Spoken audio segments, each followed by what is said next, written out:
Hi everyone, it's Real Estate Weekly. Welcome to the show. It's myself, Christian Butzek, Realtor here in Vancouver.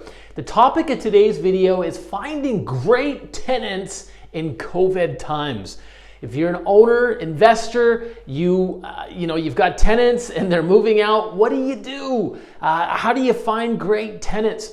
And I'll tell you something, I've worked with many clients over the years that complained about the tenants they had, that they were messy and sloppy and all these things. And I'll tell you what, it's actually very easy to find great tenants. There's some simple pro tips I'm going to share with you in this video. You do this and you're going to find and you're going to attract great tenants. Okay, so let's do this. I'll share my story with you. End of April, we got a text message from our tenants over in Brentwood, Burnaby. She said that she and her husband, the two kids, were moving out. And understandable, they got a couple of kids and they want a bit, they have a nice big 2-bedroom with 2 balconies, but they wanted more space and have Junior running around the backyard kicking a soccer ball. Makes perfect sense. So we were understanding. I'd never stand in the way of our tenants. They were great. We were good to them. They were good to us. We had a great relationship. Sad to see them go.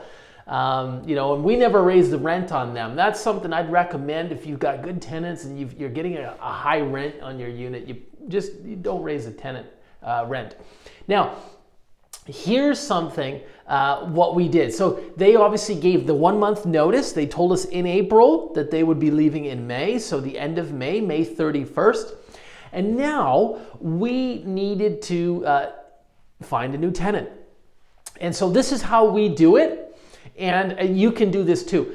We tried several ways to advertise. And I'll tell you, the best way ended up being Facebook Marketplace. We hadn't advertised on there before. I'd seen people selling their car or their bicycles on Facebook Marketplace. I hadn't personally tried it myself. We put an ad on Facebook Marketplace after trying Craigslist and after putting an ad on a listing post on the Realtor Paragon site. As a licensed real estate agent, I have access to that.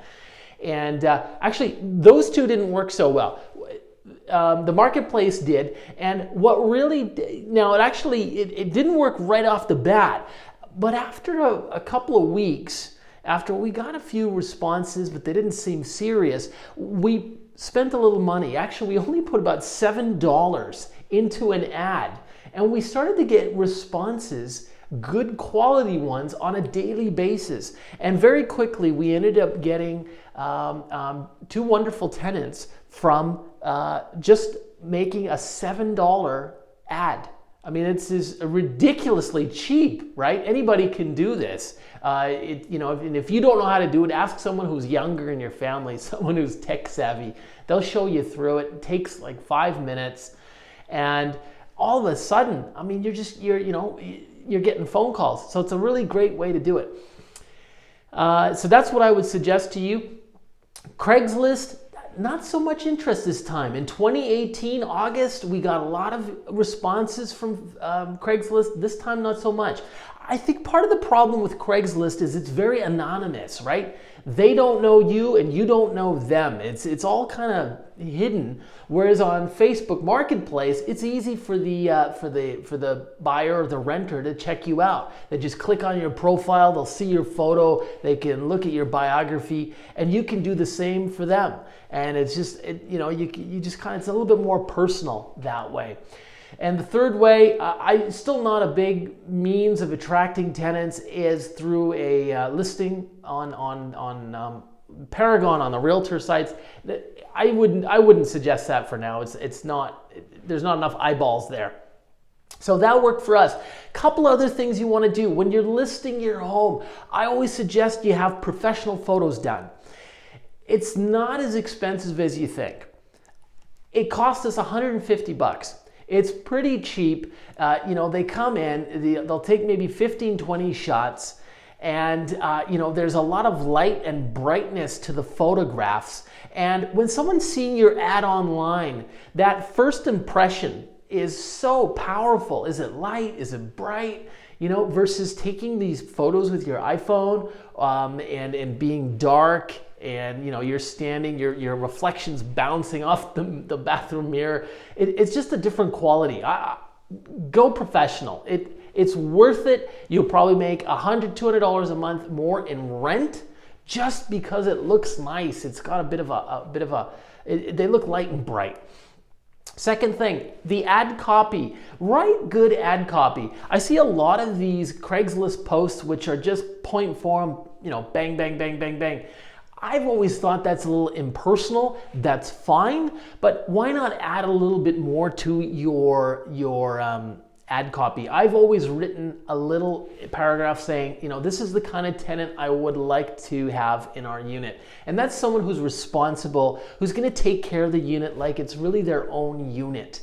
And it's worked for us. We've attracted great tenants that way. So why don't you do that for yourself as well? Something a little bit personal, just in that first paragraph, and then you can, get into the point form, how many bedrooms, and the square footage, how many parking spots, etc., etc. Okay. Now, once you do meet the tenants, I always suggest print out the rental tenant application form. You can just jump over to the BC website. I think if you Google Residential Tenancy Bureau, they have all these forms there for you. The form that you want is just the application. So the tenant, if you like them and they like you, then you have them fill it out right there and put the references down. I always call the references. So in this case, we were looking for tenants for a 2-bedroom in Brentwood, and the gentleman the boys were from Saskatchewan.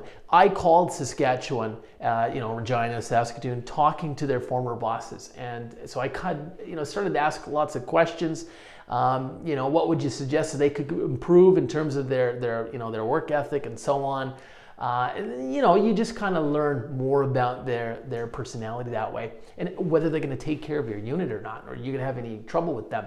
So I do that. Call the references.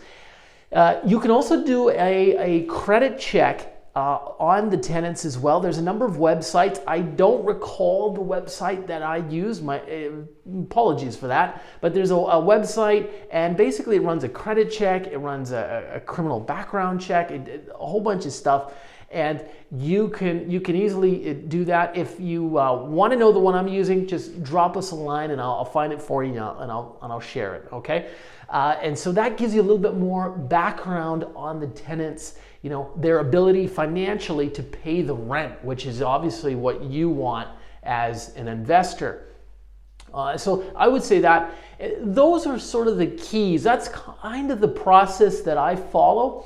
Now, just changing the topic of the video a little bit, rents in downtown Vancouver are still pretty strong, but they're different in different pockets of the city. If you go to Burnaby and Brentwood, where I was telling you about, actually the rents have come down about 5 or 6%.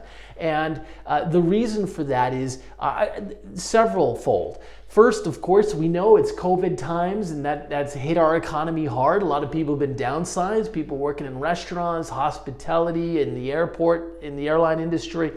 But also, and so those people I find are some of them are moving back in with their parents just so they can save some money during these times. Very understandable.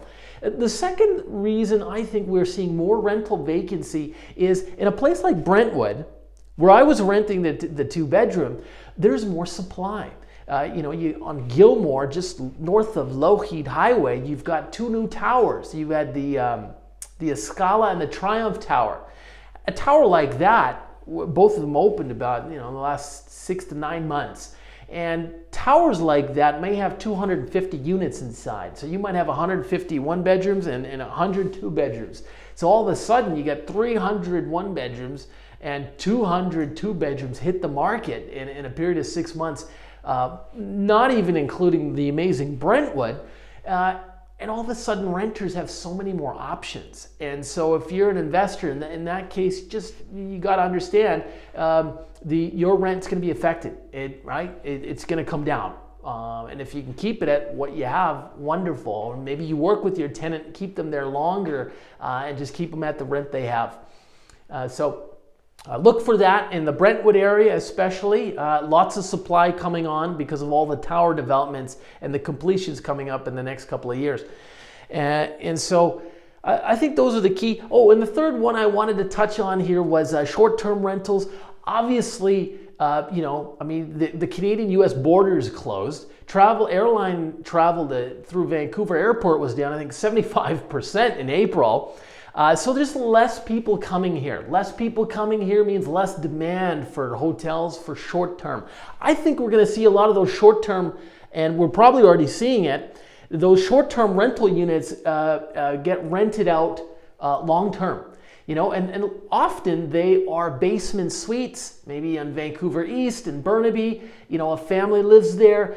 They need the extra money for the mortgage, maybe to support the kids' schooling. And all of a sudden they can't do short-term rentals. And so, because nobody's coming into the city. And so what they've said, okay, let's rent it out for 6 months or for a year, just so we can get some income going. And because of that, again, there's a little more extra supply coming on the market. I don't have specific numbers on that though. I don't think any have been released. It's too early to tell. Let's look for that over the next 3 to 6 months. Let's see what kind of numbers we see in terms of those short-term rentals coming off and being put back into the rental pool. And so anyway, tells us with more options, it's going to bring down the average rent. And so that's good for renters anyway, and so good for them. And for investors, these are just some things to think about. So again, we'll leave it there for now. Again, just at the beginning, we said the best pro tip if you're renting out your unit, great photos, great ad copy, and you know what? Try Facebook Marketplace. Ad spend, put a little bit of money into your ad, and I think you're going to get a pretty good response. If you've got any questions, or if you've got advice, things you've tried, share that with us. Put it in the comments section below. I'd love to hear about it. Until next time, thank you. We'll see you.